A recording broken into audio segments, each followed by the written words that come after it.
ఉరుసు రోజు నేను మా తమ్ముడు టిఫిన్ చేస్తున్నాం, ఉగ్గాని చేస్తున్నాం. మా తమ్ముడు నేను ఇద్దరం కూర్చొని పొయ్యి దగ్గర చేస్తున్నాం. వాళ్ళు బయట మటన్ కోస్తున్నారు, మేము టిఫిన్ చేస్తున్నాం. చూడండి ఫ్రెండ్స్ ఎట్లా ఉందో. రాయలసీమ ఉగ్గాని ఆదం సైడ్ స్పెషల్, ఎక్కడ చేరేం అలాంటి బొరుగులు. ఉగ్గాని అంటే స్పెషల్, సూపర్ ఉంటుంది.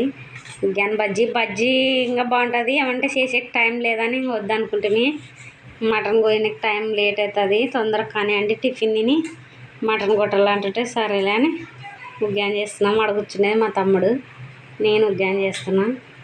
అయింది, గ్యాస్ మీద కలుపుతున్నాం. సూపర్ కుదిరిందట్టే, చాలా టేస్ట్ ఉంది. అంటే బజ్జీలు అంటే దాని కాంబినేషన్ సూపర్ ఉంటుండే, ఇంకా బాగుండు. అదే బాగుంది అని చెప్తున్నా. మళ్ళీ మా తమ్ముడు తిని ఉప్పు అయిందే లేదా అని మళ్ళీ చూస్తున్నాడు.